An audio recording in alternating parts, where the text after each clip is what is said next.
Okay. Ngayon, ito yung front. Napinood natin, nasa gitna, nandito sa may sulat niya. At, kunwari hawak niya yun, ha? Isang pasalubong na ng ganyan, paggawa natin yung score na sinuselect natin, dito naman pa ganyan. Saka natin, ikot ng gano'n, pa-X lang.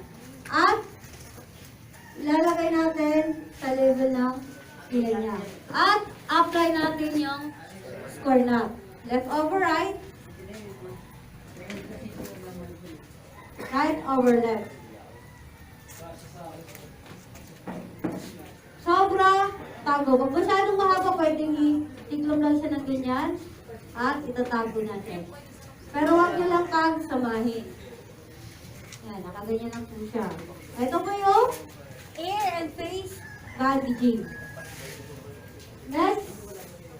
Ito naman po yung foreign object. Foreign object, natusok siya sa mata. Gagawa tayo ng donut. Doon sa donut na ginawa natin, tatanggalin na natin yung sa kamay natin. Dahan-dahan natin ipapasok dito. Naluwag pa siya. Ang gagawin natin, ihigpitan na natin. So nakahawak tayo dito, hila dito, hawak dito, hila dito. Kunwari nandyan yan ha. Yan, hawak dito, hila dito. Hawak dito, hila dito. Huwag niyong hilahin ng ganyan. Pag hinila yan, di ba, gumalaw?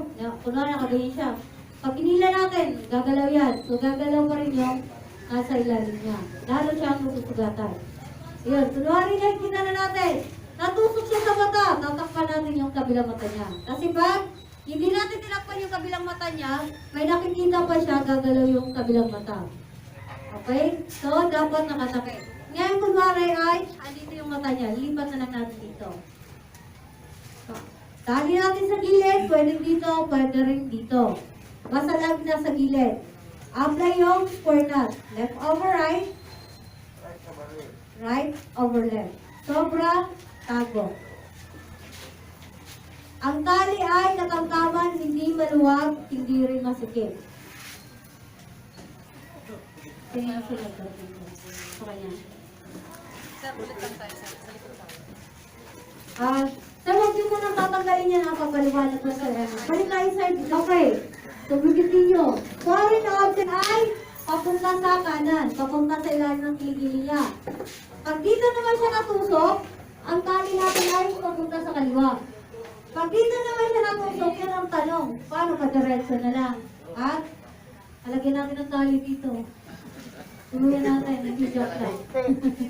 Hindi. Pagka nasa gitna, pwedeng pa ganyan, pwedeng pa ganyan. Okay?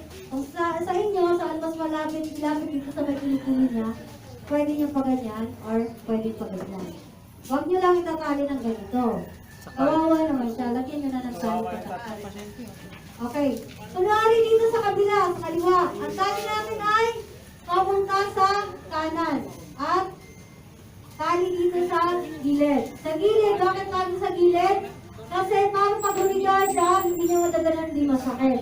Sa gilid din, para mas madali natin makuha. So, apply natin yung score knot. Left over right, right over left. Sobra, tapo. So, ito yung tusok, salig, yanwari. Huwag yung tatanggalin siya lang, sa likod siya, dito po, sa kabila. Sir, malayo-layo eh. Okay, next naman. Ito naman, sa dibdib na dito siya tinusok. Ang gagawin natin ngayon ay padiretso naman siya. Yan, paganyan. Aray. Nahuli. Nahuli. Dali siya. Okay, apply natin yung square knot. So, padiretso yan ha. Left over right. Stop. Malay yung picture. Apo. Hindi pa yan ha, bakit ngayon nakasipangot ka? Tinatalihan na. Pwede ba siya? Kung may conscious ka. Pwede po. Kung nasa matino siya eh. Kung nasikot niyo po paano. Baka anong gawin niya. Bunog. Ayan. Di ba sakit? Paano po kung yung ano, kung yung saksak wala po sa level yung leg na mataas. Diba Pag kung dito po. medyo pag tinali, medyo bababa siya. Pag dito po. So, pag ganyan na siya, papunta na ng pula. Pag ano na ako. Kung saan Depende po sa komportable. level ng ano niya. Yung parang ganito. Kasi bumaba lang siya ulit. So, dediretso na siya ng pag-ano. Siya na lang. Tingnan natin kasi ginano niya. Ito ay foreign object pa rin. Dito naman sa leg niya. Natusok siya dito. Yan. Silan. Pag natusok siya dito, hindi natin pwedeng itali ito ng mag-isa lang. Kasi, ang pasyente kasi, lalo kung hindi siya nakainom, nakakaramdam ng sakit, yan pwede maggalaw-galaw siya, lalo na din kung lasing. O, pwede niyang masagi ng kabilang hita niya. So ngayon ang gagawin natin, itatali natin kasama yung kabilang hita niya. Pikit niya sa Pati kamay. ay, baliktad ako dito. Kaya po. Pati kamay meron, pero hindi niya magalaw. Pati kamay, parinig ka daw. Pwede po. Depende naman po pag malikot na siya, kung talihan niyo na po, tama niyo na yung kamay. Pero hindi isasama dito. Yun, poses na yun. Left over right, right over left. Pagka ano, halimbawa malikot siya, gusto niyo pati kamay tali, tatali niyo lang po na pag ganyan. Mamaya po tatali. Diretso ka lang ako. Diyan ka lang sir. Next question. Ma'am, paano siya isakay? Oh, Sa ambulance pag ganyan. mamaya po, papakita ko namin. Ilalagay po muna siya sa rescue bird. Team 3. Team 1, Further patient rin, 1, 2, 3 yung po. tuman lifting, yung nakagaling. Patient 1, 2, 3. Further, Team 3 po. kasama yung grupuan niya. Oh! Golden split na to ha. Golden split. Pag sinabing golden split, gumagamit na tayo ng kahoy. Nagamit tayo ng kahoy para maproteksyonan yung kanyang buto na hindi lalong may galaw. Okay? Kasi pag nagalaw natin yan, baka lalong mabali. Lalong-lalo na kapag nasa joint, ang joint kasi natin nakaganyan lang yan. So may tendency gumanon yan, kaya delikado. Ngayon, pag nakaganto siya, ang gagawin natin ay gagamitan natin ng golden split. At huwag natin gagalawin ng hihilain ito pag ganyan, pag diretso. Okay, wala akong kahoy eh. Diretso ka nga para malagyan kita. Pag ganon, depende sa frisking ninyo. Pag nakaganito siya, after ng frisking ninyo, sa frisking nyo pa lang, malalaman nyo naman eh. Naka-disalay na yung buto niya. So ngayon, lalagyan natin ng golden split. Pag naglagay tayo, kailangan ito ay nakapantay dito sa likod. Ibaling naman pas dito. Hindi naman siya mapapalo dito. Importante dito, para once sinagilid natin siya, hindi siya masasagi, hindi niya magagalaw ito. Okay? Pag may malay si sir, ang hawak dito sa gitna. Pag kayo lang mag-isa nag-rescue, wala kayong katulong. Sir, patulong na lang po, hawakan niyo lang sa gitna habang itatali ko, ibabanis ko. Nakasampay-sampay sa daliri natin. Mula sa labas, pasok, sa loob sa kabila. At kuha ng isang tail. Pag nakuha na natin isang tail, dito tayo mag-a-adjust at apply yung ating square knot. Left over right, right over left. Pagka ganito kasing maikli lang, dapat nakahati na siya. Huwag nyo nang habaan kasi kakain pa ng oras yun. So, ito po yung golden split. Ngayon, pagka ganito kasi, maaangat pa niya yan. Ang gagawin natin ngayon, lalagyan natin ng sling. Pero kay sir naman natin i-apply para makita natin. Ay, nandito sa kanan. Ang end ay nasa kanan at ang hawak natin ay tail. Nakaganyan. Pag ang injury niya ay nasa kaliwa, ang end ay nasa kaliwa. Ganito yung paggawa ng sling. So, priority niyo muna nga hawakan yung end. Kung nasan yung injury niya, nandun yung end. Yung sling ha. So, ito ang gagawin natin. Pasigsag lang, na ganyan. At kukunin natin yung isang tail, yung kabila. At siguraduhin lang natin na makalabas yung kanyang mga daliri. Hindi, okay lang, hindi ko kayo mag-adjust sir. Ako ang bahala dyan. Huwag niyo Pasyente ka, hatapin. sir. Okay. Pwede kayo maggali dito sa kabila. Pwede rin maggali dito dami sa pasyente. kabila. So, apply natin yung Busy ang square knot. ERT. Left over right. Right over left. Sobra, tago, sobra, tago. Pagdating dito sa end, ikot lang at isang buhol lang. Once na ibuhol na natin, itatago natin papasok. Yan. Ito yung paggawa ng sling. O, kung gusto nyo mas makita, mas malinaw, ganyan na lang natin. Yan. Pero huwag nyo nang lalampas ang ganito. O ganyan. Mas nahihirapan naman siya. Hanggang maaari, nakapasok siya ng ganyan. Para nakapatong. Opo. Para hindi naman siya mangali. Mamaya may tama ko pala dito. Hindi na natanggal. Huwag na tanggalin yan. So, ito yung sling. Tayo ka tail. Para hindi niya na may galaw. Pag natagay tayo na swatay, susundan natin yung kahoy na inilagay natin. Yung kahoy kung saan ang forma niya. Yung ganyan.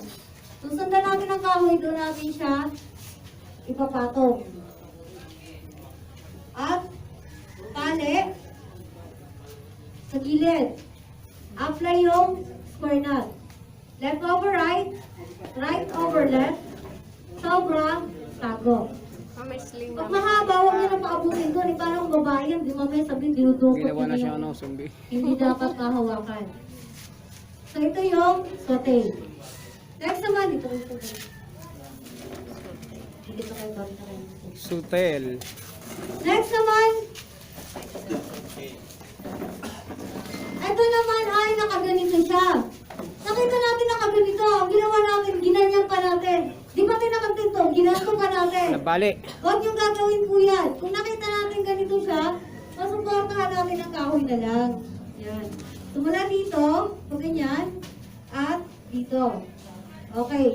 Pagka masyadong mahaba, di ba yung mahaba doon, mahalaga, naka-level siya dito.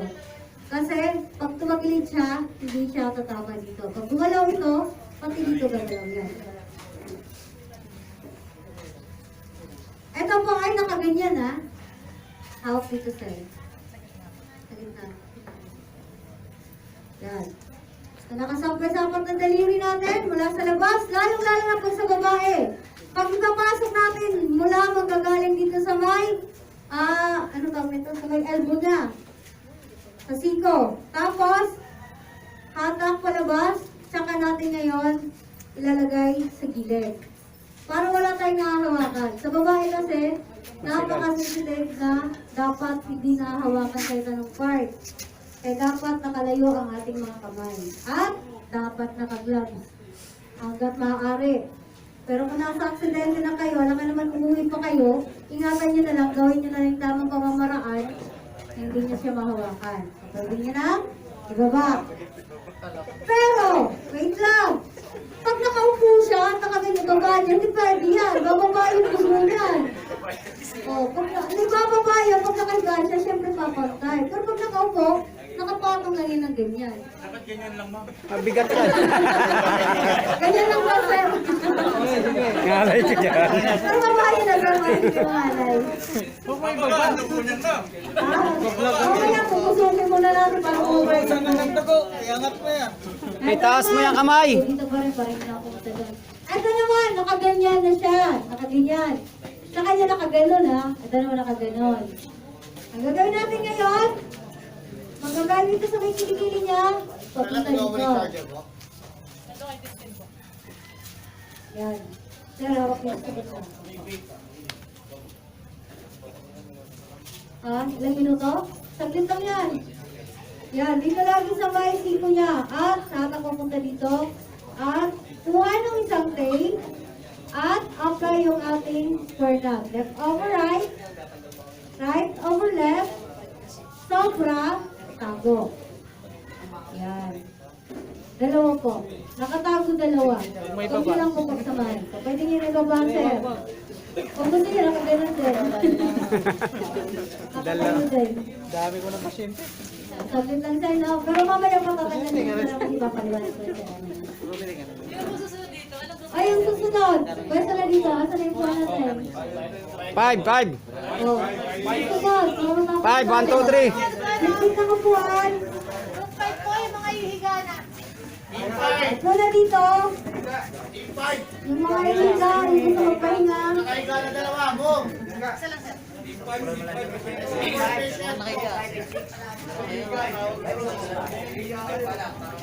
Okay, bilis ka. Para magkaroon na tayo ng katahimikan. Isa lang yata higa dyan. Okay na? 5-6. Isa lang po yung Hindi na upo. Huwag kayo straight. Huwag nyo lang balakang galawin kung saan yung padalhin ng paa niya. Ngayon, lalagay natin ito hanggang doon sa singit niya. Paalalay na lang, sir. Baka may matamaan ako. At ito. Pag mahaba, pwede niyo paabutin mula dito. Pag isang lang, pwede niyo pantay lang dyan. Pag mas maikli, hanggang maaari, nakabit na siya doon sa may injury niya. Dito ang hawak, sir. Baka may mahawakan tayo dyan. Usog pa, sir. Bigyan mo pa yung pagkakataon, sir. Baka makulong ako. Mamaya mahawakan ko yung dapat hawakan. Baka reminder dito, ha? So, mula dito sa may tuhod. Sana sa kabila. Dito sa kabila, malayo, ha? Wala akong nahawakan. Pagdating sa ganyan, nakabuela na kayo, zigzag na, papunta sa singit niya. Saka natin ngayon, i-position yung ating tail.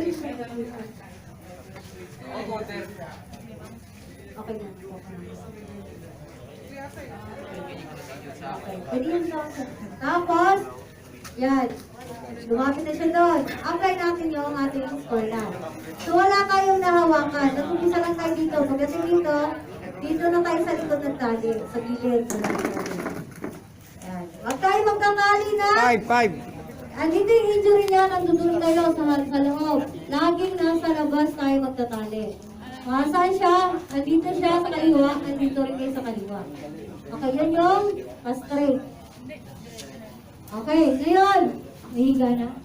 Okay, mga magpapahinga lang. Diba? Para hindi, Yung bed. papahinga. Okay, isang pasyente na, Ben, hindi pa hihiga. Huwag mo kalala, isa ko na. 5-5. Isa, sino mo yung... 5. Yung lalagay sa rescue board, walang nervous, walang sekreto ka bed siya. Gagawin natin ngayon ay, lalagyan natin ng kahoy. Okay, reminder. Maraming gumagawa ng ganito, pero mas mahal dito. Pag hinawakan mo yan, ang unang tatama ito. Hindi doon sa kahoy. Kaya ayos niya na lang dito. Dito ang hawak mo.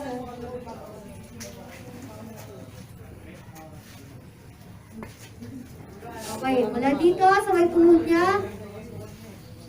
Sa doon ng kabilang tail. At labas dito. At kuha nung isang tail. At apply yung ating square knot. Left over right. Right over left. Kaya kung magdahanda mamaya ang hindi nakakuha ng square knot. Okay, ito yung nakabend. Okay. Ngayon, nasa na yung higa. Huwag mo kalala, hindi siya natali sa rescue board. Naabutan na aksidente ng nakamotor, naka-helmet pa. So, priority natin ay matanggal mo na agad yung helmet niya. Siyempre, lalo na doon yung set na pose. Disgrasya na nakita mo sa kalsada na malala. Ito yung katawan, doon yung paa. Ano yung paa, dito yung ulo. Yung kabilang ulo nandun. Yung palagi ng ulo nandito.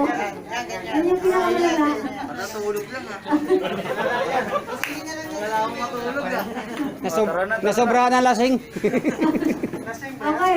Ito yung part na may napunta tayo ng aksidente ng nakamotor. Ay, sino pa siya? Kasama mo siya natin kung hindi. Kailangan natin tulungan. Sino ang rescuer?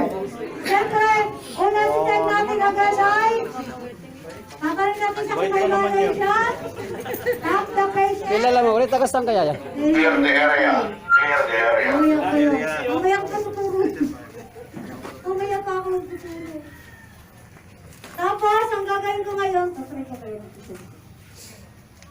gagawin ko ngayon ay kailangan magkapapantay nga niya. Dami Yung yung kamay issues, ko, no? maging ganun Dami sa nakikisiyos, tenga niya. Kasi, isi-secure ko yung tenga niya. Baka mamaya, pagkatanggal ng helmet, eh may sugat na siya pagkahatak, lalong natanggal yung tenga niya. Nagulat na lang tayo, may tumalsik na ng tenga. Okay. So, tatry ko muna dito.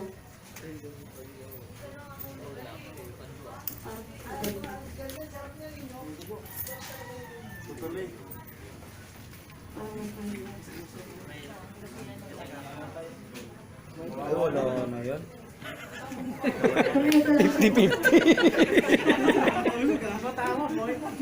Dating daw kasi kaya sa may blouse. Ayun, isisiksan ka ng pagkakas yung helmet. Okay. Sige, sige. Dahan lang, dahan. Sayang ng helmet. Okay, now lalagyan ng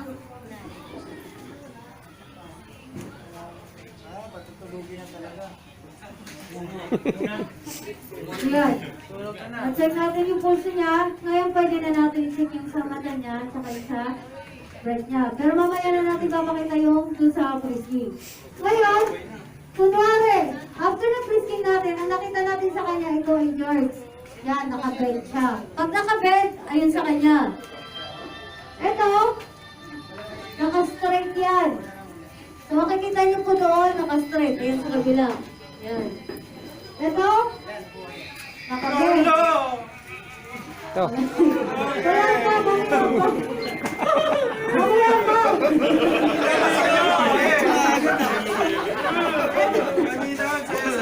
Ito, naka-straight. Bait ka pa naman daw. Okay, siya pa rin.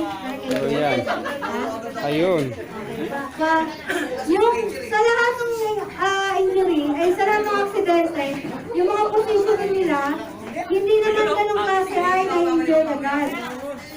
Pwede kakapwesto niya lang, gumano lang siya, kasi masakit na niya lang, pwede hindi siya injured. Pero, dapat lagi natin tandaan na lahat ng klase na aksidente ay critical para mas masecure natin yung ating Susukatan. ito naman ay naka-straight. Ito naman ay tuturo namin yung frisking. After ng frisking, tuturo naman namin yung pag-bandage ng spinal yung kanyang injury. Okay. Yung injury, lagi sigurado sinasabi ko, nag-example lang yun. Pero, pag once nag-report tayo, laging may suspected or possible injury. Ngayon, doon yung tutukoy kung left leg injury, may suspected possible left leg injury. Mamaya, tuturo po ni Sir Emma yun. So ngayon, may tanong po ako. Bago tayo mag-rescue, ano yung unang-unang ina-apply natin sa ating sarili? Identify yourself. Identify yourself. Third, Secure the area. secure the area. Oh, secure the area. Pero kailangan natin muna ma-clear yung area. Kasi ano munang nandun? Kung nabutan natin? Si OC. Pero si OC, pwede natin pakiusapan. Pwede siyang makatulong. Sa anong pamamaraan? Pwede siyang mag-secured. Pwedeng apat, yung square. At yung tatlo doon, pwede nating utusan tumawag ng Call a friend. ambulance, CFP o barangay, at least 2 emergency. Isang emergency na malapit, wala pa. O, marami na ba? Bukan eh. Ano ba ba? Bukan. Kailangan mo, kailangan na. Then,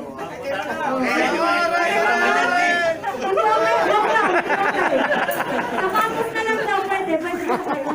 Ay, hindi rin. Wag na, ayaw na. Okay, after nun, yung secured area, ano, sunod? Secured area pala. Call a friend.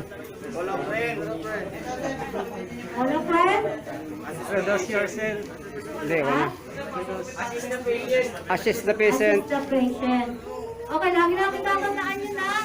Dapat nakaka-apply lagi yun sa atin. Pero, sa ating sarili, yung iba doon, yung iba na kailangan natin sabihin, pag nag-pinpoint kayo ng tao, dapat meron siyang pagkakilala na siya mismo yung, alam niyang siya mismo yung tinutukoy ninyo. Ano ibig sabihin nun?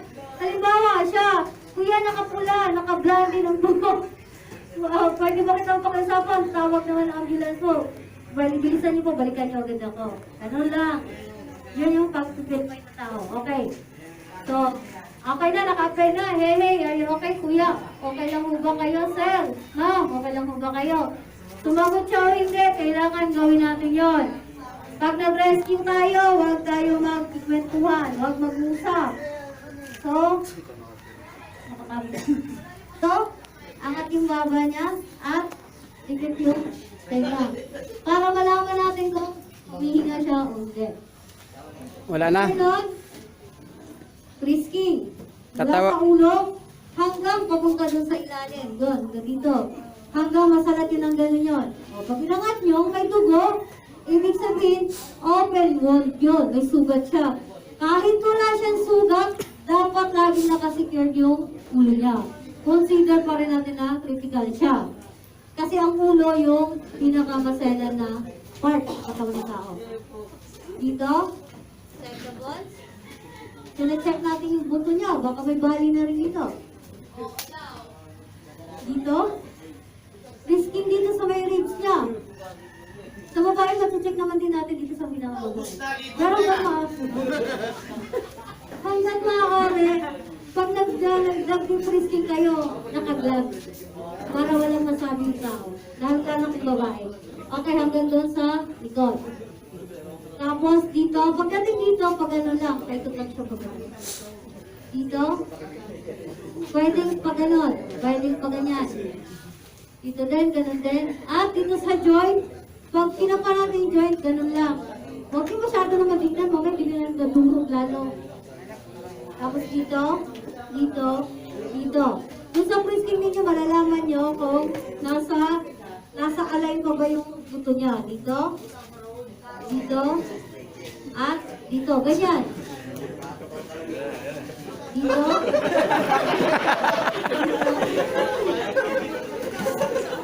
Okay.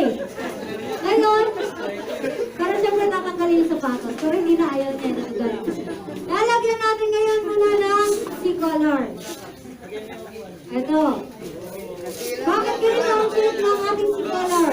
Kasi ito yung pagpapatungan ng baba. Ito yung unang pinagpapasok kasi siya yung manicure. Buti ka pa, nakapa ng asawa ko. Ako di ako kinakapa niya. Oh, pero nakailang anak na tayo? Anim lang naman ako. Halina. Halina. Okay. Okay, dito. Sa bagay natin ipasok yan kasi hindi naman siya nakaunan. Kunwari, pag hindi nakaunan, mas nakababa pa. Pero meron pang butas siya dito. So, angat muna natin ito.